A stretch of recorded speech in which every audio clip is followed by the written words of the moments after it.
Kita mulai ya.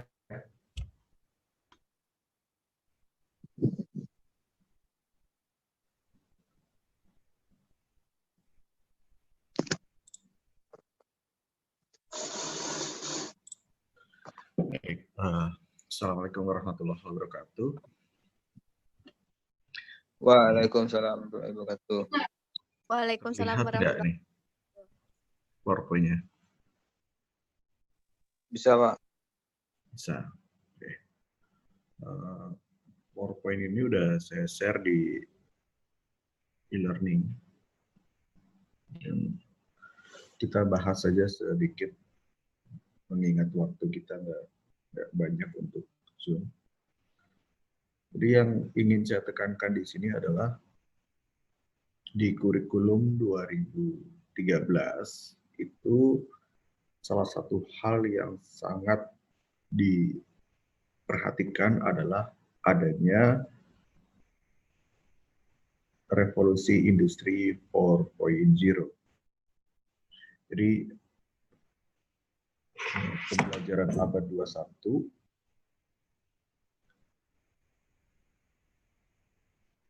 eranya revolusi industri. Di mana di revolusi industri itu ternyata ada beberapa literasi yang harus dimiliki oleh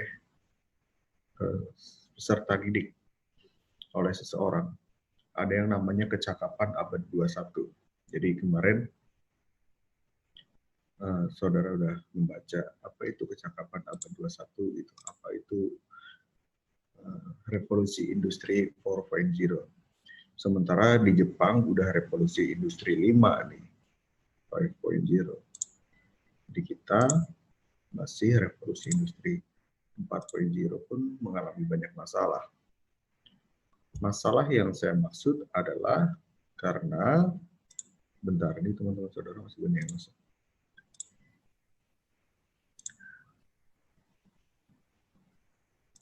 Karena di revolusi industri 4.0 ada yang namanya literasi data, kemudian literasi teknologi, sama literasi manusia. Bagaimana di pembelajaran? Di pembelajaran tuh kita mengenal ada yang namanya TPEC ya. Itu waktu model pembelajaran, model dan strategi pembelajaran geografi, kalau nggak salah saya sudah menyampaikan apa itu TPEC. TPEC itu kan Technological, Pedagogical, and Content Knowledge. Ya, masih ingat ya yang model dengan saya? Rahmat itu dengan saya kalau nggak salah, Pak Del dengan saya. Ada TPEC. TPEC itu dulu namanya bukan TPEC, namanya PCK. Pedagogical Content Knowledge. Jadi ada pedagogik, ada konten, dua. Kemudian ditambahkan sama TPEC, T-nya. T-nya masuk, jadi bukan PCK lagi ya, tapi TPEC, TPACK. T-nya itu adalah teknologi. Artinya, untuk pembelajaran abad 21 harus memasukkan literasi teknologi di situ. Gitu ya, ada literasi teknologi. Pertanyaannya, apakah kita sudah siap dengan literasi yang ada? Gitu. Sementara kita terbiasa literasi itu ya berkaitan dengan perhitungan ya, matematis, kemudian membaca dan sains. Itu sebelum adanya teknologi. Tapi sekarang semua sektor harus mengintegrasikan teknologi di dalamnya, termasuk pembelajaran. Itu. Makanya kalau kita bicara kurikulum 2013, maka kita bicara juga dengan kemelekan teknologi kita, literasi teknologi kita. Pas sekali beriringan dengan adanya wabah virus corona, kemudian kita dituntut untuk bisa dan mahir menggunakan teknologi dalam pembelajaran. Tidak perlu muluk-muluk. Ya, maksudnya untuk saudara, untuk semester yang baru ini, yang angkatan 2020 kan ada nih mata kuliah wajib universitas, namanya pengantar coding. Di saudara nggak ada angkatan 2018, nggak ada pengantar coding. Gitu. Sebetulnya pengantar coding itu digunakan agar mahasiswa semakin melek teknologi dari awal. Gitu. Maka saya sarankan untuk karena saudara nggak pernah dapat pengantar coding, maka harus belajar sendiri bagaimana untuk memanfaatkan teknologi. Jangan-jangan yang ada di sini nggak pernah buka PowerPoint kan gitu, atau bikin PowerPoint. Jangan-jangan kalau bikin PowerPoint cuma standar-standar aja. Atau jangan-jangan saudara lebih mahir bermain sosmed dibanding dengan memanfaatkan platform pembelajaran. Itu jangan sampai. Jadi silakan seimbang saja antara platform pembelajaran dengan sosmed. Kita sama-sama tahu sosmed mah nggak sekedar dan nggak hanya untuk hal-hal negatif, hal-hal yang wasting time. Jadi nggak cuma buang-buang waktu, nggak cuma negatif aja, nggak cuma pamer di situ, tapi ada hal-hal positif. Yang paling penting adalah bagaimana memanfaatkan teknologi ini di bidang kita, gitu. Di bidang kita. Sok aja saudara main sosmed, tapi lihat waktunya. Kan nampak kalau di iPhone, yang HP-nya iPhone kan nampak ada durasi ya, durasi saudara buka sosmed, durasi saudara buka aplikasi kreativitas, durasi saudara produktif kan ada di situ. Di HP yang lain juga ada, Oppo pun mungkin ada gitu, tapi lihat itu seberapa persen kita main sosmed, seberapa persen kita memanfaatkan gadget kita, gawai kita untuk hal-hal yang produktif.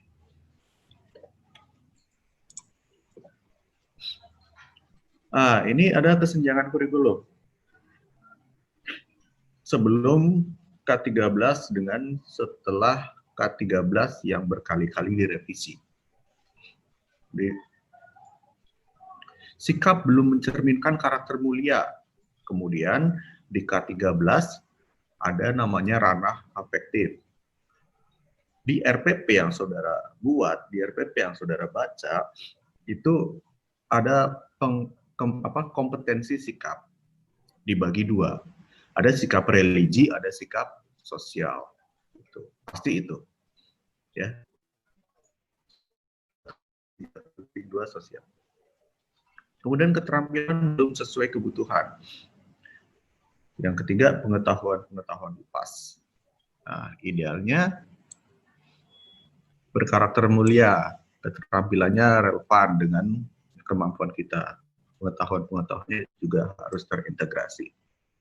Gimana dengan materi pembelajaran, beban relevan dengan kompetensi yang dibutuhkan, belum relevan dengan kompetensi, jadi kompetensi ini berubah-ubah. Di geografi, sama gitu juga. Di perguruan tinggi, cara menyusun kurikulum itu dimulai dari,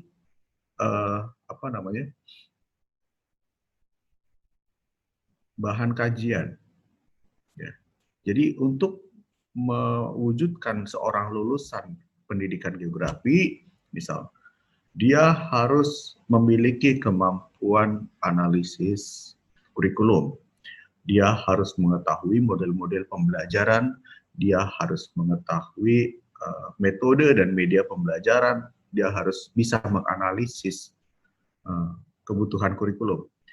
Dengan bahan kajian itu diturunkan lagi menjadi mata kuliah. Ini kalau digabungkan semuanya, maka mata kuliah yang cocok adalah kurikulum pembelajaran geografi. Dapat satu mata kuliah. Begitupun mata kuliah yang lain. Demografi juga sama. Jadi nggak dari mata kuliah. Bikin struktur kurikulum itu bukan dari mata kuliah, enggak. Tapi dari kebutuhan lulusan. Dari kebutuhan, kita mau membentuk mahasiswa yang seperti apa, lulusan yang seperti apa. Lulusan yang harus memiliki kemampuan menganalisis iklim. Kemudian dapat mengetahui apa itu cuaca, kemudian lain sebagainya. Dari situ baru terbentuk mata kuliah meteorologi klimatologi. Gitu. Jadi bukan dari mata kuliah kemudian nanti dibagi-bagi, itu enggak. Jadi dibentuk dulu kompetensi yang harus dimiliki mahasiswa, kompetensi yang harus dimiliki siswa, baru dibentuk mata kuliahnya. Kalau di sekolah baru dibentuk mata pelajarannya dan bab-babnya gitu. Kalau di sekolah kan lebih lingkupnya lebih sempit ya. Mata pelajaran udah ada. Kemarin ada isu tuh, sejarah ini jadi pelajaran yang seharusnya nggak wajib dan lain sebagainya. Geografi pernah? Pernah. Dulu itu geografi mau sempat dihapuskan. Gitu. Tentu ada yang namanya IGI ya, dia memperjuangkan di ranah nasional. Akhirnya sekarang enggak. Kemudian beban belajar terlalu berat. Kenapa beban belajar terlalu berat sebelumnya? Karena orientasinya adalah orientasi materi, gitu. Bukan orientasi proses. Kalau sekarang kan orientasinya proses. Jadi yang disampaikan seharusnya adalah materi-materi esensial. Gitu. Kemudian materinya juga terlalu luas. Kalau luas berarti tidak dalam gitu ya. Kalau luas berarti cenderung untuk tidak dalam, bukan selalu kurang dalam, tapi cenderung tidak dalam karena terlalu luas. Maka diubah menjadi sesuai dengan tingkatan perkembangan anak. Kalau di SD mah jangan diajarin hitung-hitung peta ya, pusing mereka. Sesuai dengan perkembangan anak. Ya, SD ketika belajar geografi, maka dikenalkan dengan lingkungan sekitar dan lain sebagainya. Jangan suruh bikin yang terlalu berat, suruh ngitung azimut pula nanti, kan nggak sesuai. Kemudian proses pembelajarannya, ini pendekatannya berubah nih, ya. Berubah dari teacher center learning ke study center active learning. Kenapa harus ada active learning-nya? Karena selain untuk student center juga ada aktivitas siswa, ada proses siswa belajar. Jadi kalau saudara tahu di pembelajaran ini kita ada sinkronus, ada asinkronus kalau di sebuah pembelajaran ya. Kalau di pandemi ini sinkronus itu ketika kita seperti ini, nge-zoom dalam satu waktu yang sama dan kita ada feedback langsung, gitu ya, nge-zoom kemudian di kelas gitu, tatap muka maupun tatap maya seperti ini, itu sinkronus. Kalau pembelajaran asinkronus itu ketika materi ini saya berikan ke saudara dan dalam waktu 1 minggu saudara harus baca materi ini, itu asinkronus tuh, ya. Dalam waktu tertentu di tempat yang berbeda, gitu. Itu asinkronus. Sifat pembelajaran yang berorientasi pada buku teks. Maksudnya gimana? Jadi ada yang namanya buku teks yang dibuat oleh guru ataupun kementerian ataupun badan dan lain sebagainya. Buku itu misal dijelaskan di situ tentang banjir. Banjir adalah bla bla bla bla bla. Contoh banjir, sebutkanlah banjir yang ada di Jakarta, gitu kan ya. Kemudian sekarang diubah. Sifat pembelajaran itu yang nampak oleh peserta didik.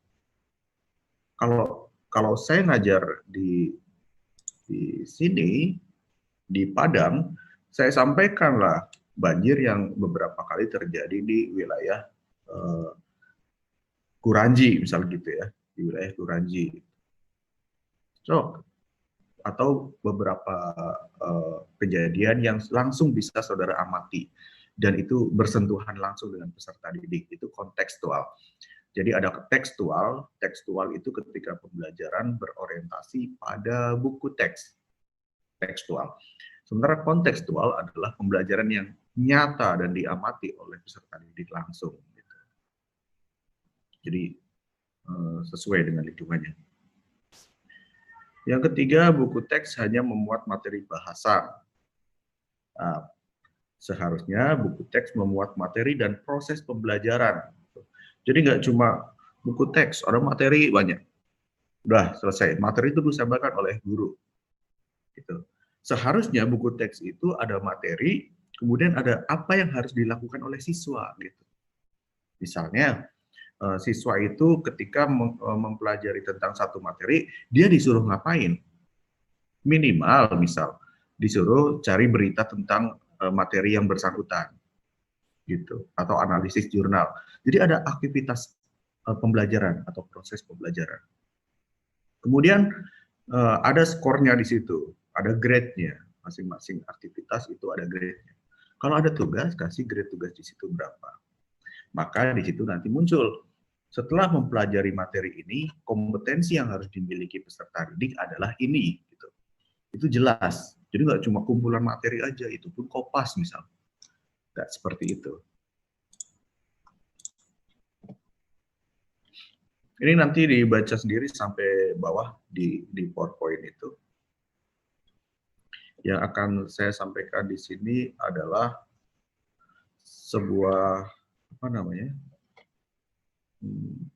fakta bahwa salah satu karakteristik pembelajaran abad 21 itu kan 4C atau 4K ya. 4C atau 4K kalau bahasa Inggrisnya 4C ya, for C. Tapi kalau bahasa Indonesia 4K. Pembelajaran abad 21 harus berkaitan dengan kolaborasi, kan Kak, kreativitas, critical thinking, ya, kritis, berpikir kritis, dan komunikasi, 4K. Maka untuk pembelajaran kurikulum 2013 itu sangat diperhatikan tentang kreativitas. Ya. 2/3 dari kemampuan kreativitas seseorang diperoleh dari pendidikan. Dan 1/3-nya itu biasanya dari genetik. Ya, jadi kalau ada orang yang kreativitasnya memang sudah jago nih dari kecil gitu, tapi ada juga yang harus dilatih. Ya, kreativitas ternyata bisa dilatih dengan kebiasaan-kebiasaan, dengan pola belajar dan lain sebagainya. Ya. Sementara kecerdasan itu 2/3-nya dari genetik. Jadi saya pernah baca artikel bahwa genetik kecerdasan seseorang itu menurun dari ibunya, gitu. Sebagian besar, mungkin 2/3 atau lebih itu menurun dari ibunya. Maka perempuan yang cerdas akan menghasilkan anak-anak yang cerdas juga, gitu ya. Tidak masalah kalau saudara nanti tidak bekerja, karena yang punya kewajiban mencari nafkah adalah suami. Untuk yang perempuan ya. Tapi bukan berarti saudara tidak pernah belajar. Ingat bahwa genetik mempengaruhi anak saudara nanti. Gitu.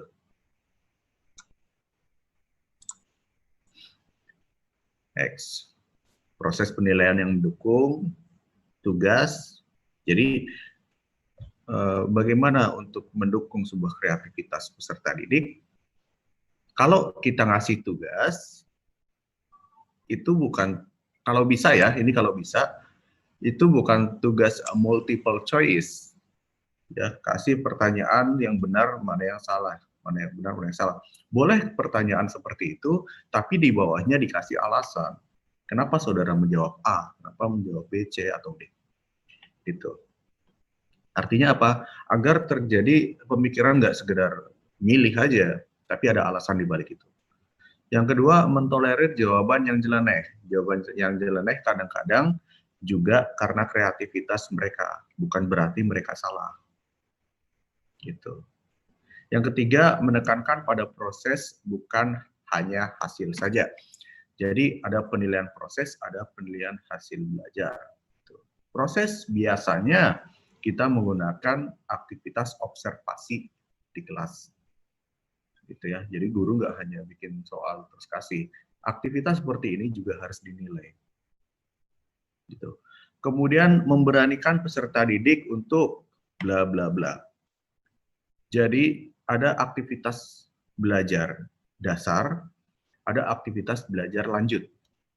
Biasanya peserta didik itu terpaku pada aktivitas belajar dasar. Misalnya aktivitas belajar dasar adalah membaca, memperhatikan, ya, mendengarkan, maksudnya membaca, mendengarkan, kemudian misal mengumpulkan informasi, ya, membaca, memperhatikan, mengumpulkan informasi. Sementara aktivitas belajar lanjut Di atas itu harusnya ada lagi. Salah satunya adalah mencoba. Mencoba kan berarti praktek langsung ya. Praktek langsung. Kemudian mengkomunikasikan, menganalisis, itu aktivitas belajar lanjut. Gitu. Jadi tugas kita sebagai guru di mata kuliah model udah pernah buatlah peserta didik itu aktif seaktif-aktifnya dalam konteks belajar ya. Jadi mengubah lingkungan di luar ke dalam lingkungan di dalam kelas gitu. Mereka bebas melakukan aktivitas apa saja, berbicara dan lain sebagainya, tapi dalam konteks belajar. Kewajiban kita memfasilitasi mereka. Kemudian memberikan keseimbangan antara kegiatan terstruktur dan spontan atau ekspresif. Apa itu kegiatan terstruktur? Misalnya di pertemuan kita ini sudah dijadwalkan, ya, hari Kamis jam 13.20. Di situ saya akan berencana untuk Zoom meeting, kemudian saya memberikan tugas dan saya akan memberikan saudara list absensi gitu. Itu kan terstruktur. Selain itu juga saya memberikan materi untuk dibaca saudara. Tapi ada juga kegiatan-kegiatan ekspresif atau spontan. Misal di aktivitas kita ini kita tambahkan dengan tanya jawab. Ya. Misal nih, saudara jadi guru, kemudian ngajar siswa.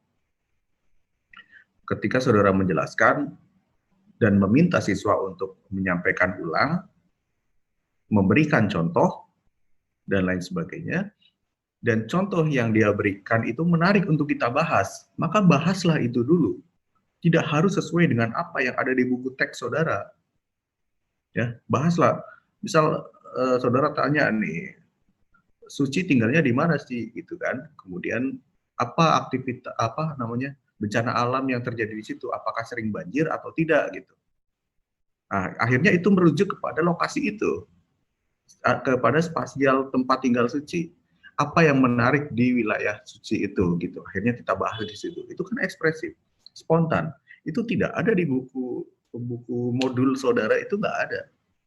Akhirnya yang lain juga berpikir, menganalisis hal baru. Gitu. Itu bagaimana untuk mengembangkan kreativitas. Ini nanti dipelajari. Jadi cukup jelas, saya tidak perlu menjelaskan ya. Saya pikir saudara tidak ada yang berlaku seperti ini saat ini. Ya nggak tahu kalau dulu waktu SMA tawuran, kemudian bikin kegaduhan, bolos di warnet. Kalau bolos di warnet mungkin ada beberapa yang alami dulu.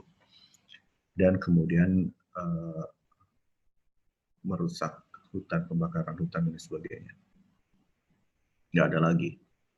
Ini adalah alasan-alasan kenapa kurikulum 2013 itu menekankan afektif. Jadi kalau tadi itu menekankan pada psikomotor, teknologi, kemudian menekankan juga pada satu teknologi, dua kreativitas, dan proses belajar yang 5M tadi, yang ini adalah sikap. Jadi ada beberapa ranah pembelajaran yang harus dicapai dalam K13. 3 itu.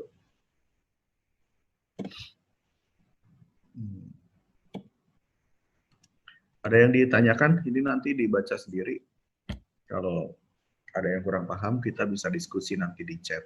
Gitu. Kalau saudara baca, karena ini slide-nya banyak sekali, saya kirim aja semuanya untuk dipelajari, dan minggu ini tidak akan saya beri tugas dulu, karena kemarin saudara tugasnya cukup banyak dan cukup bagus dalam pekerjaannya. Terima kasih. Untuk minggu ini saudara baca, kemudian pahami saja dulu. Minggu depan baru saya kasih tugas lagi. Gitu. Ada pertanyaan?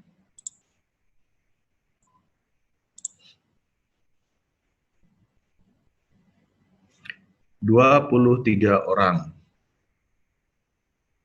yang hadir. Nggak ada pertanyaan?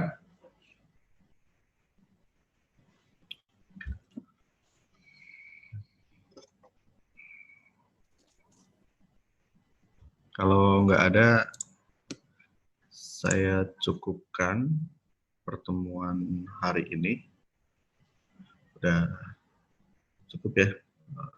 Saudara melanjutkan aktivitas asynchronous learning dengan membaca bahan ajar yang sudah saya share di grup.